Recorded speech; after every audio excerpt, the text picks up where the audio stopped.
Hello friends, I am Professor Priyan Patel from Electrical Department, Swarnim Startup and Innovation University. Welcomes you in our e-learning series. Today we are going to discuss about design of substation in the course of power system planning and design. As we know that our power system has a four pillar: generation, transmission, distribution and substation. We already discussed about distribution, transmission, generation. But the substation is also as important as the designing of transmission and distribution. It is a key which link the transmission and distribution. It reduces the voltages as per the requirement of distributor, as per the requirement of load, and fed the supply to in the distribution line. So today we are going to discuss a different equipment used in a substation for protection purpose as well as for our designing of a substation. So the first equipment is lightning arrestor. It is a device used power system which diverts lightning stroke around the sensitive equipments on the transmission line and saves them from the damage. As you know that lightning stroke can travel through transmission line, lightning stroke can fall on any equipment located in substation that is going to divert it through this particular lightning arrestor. The second equipment is potential transformer. It is known as a PT. It is going to use to measure incoming voltage for metering purpose. Third equipment is isolator. It is used to make sure that electrical circuit can be completely de-energized for the service or maintenance purpose. Isolator isolate the incomer and your substation equipment manually. Circuit breaker is there which isolate your load at the time of fault condition, but in normal condition the isolator can be used. Next equipment is earth switch. It is connected before isolator for earthing the intention. It close only when the isolator will open condition. So isolator will isolate the incoming part, but whatever the current present in your load side, means in a transformer as a magnetizing current, energetic current, that current can divert it through this particular earth switch, and then you can use any equipment for the maintenance purpose. Next equipment is a current transformer.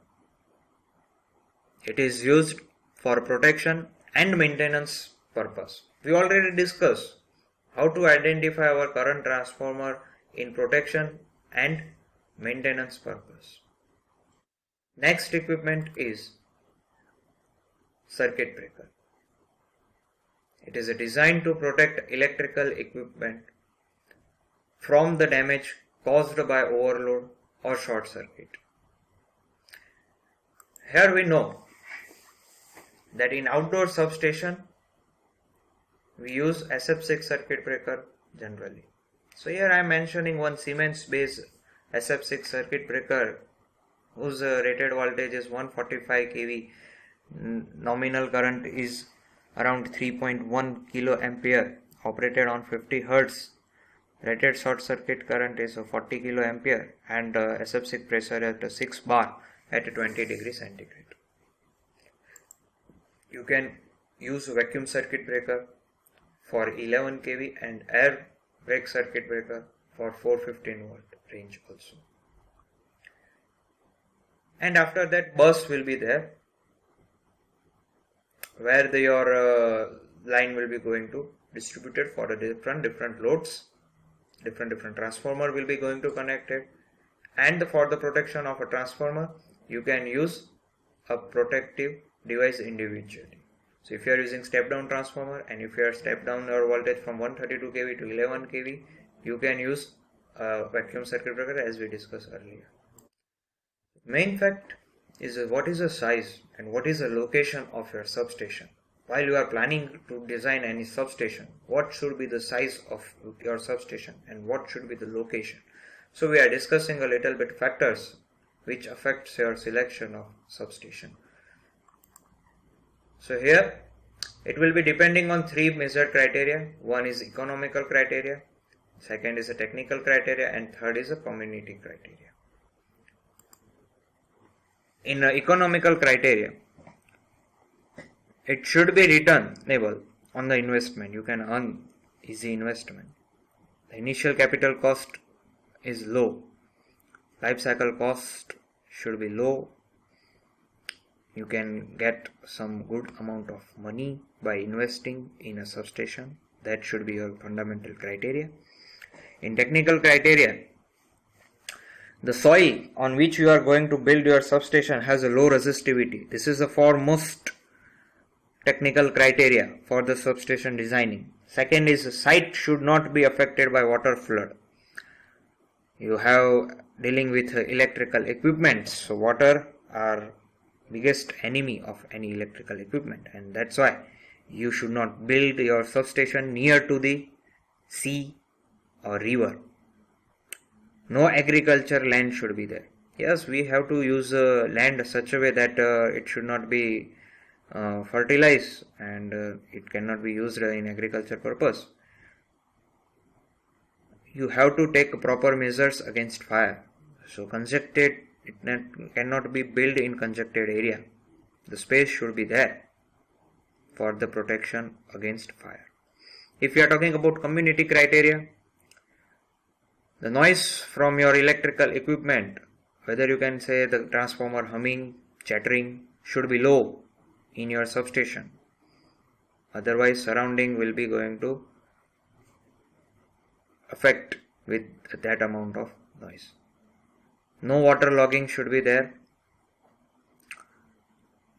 No interference with communication line.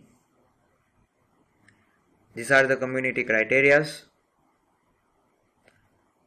We have to design our substation by considering this all criteria depending on your future load demand. You have to select equipments. If your future demand is more, calculate it as we discuss in load forecasting, and depending on load forecasting, prepare your final value of substation, select appropriate size of each and every equipment, and then you can design your substation. So in next lecture we are going to discuss about a fundamental location and earthing system in a substation. Thank you.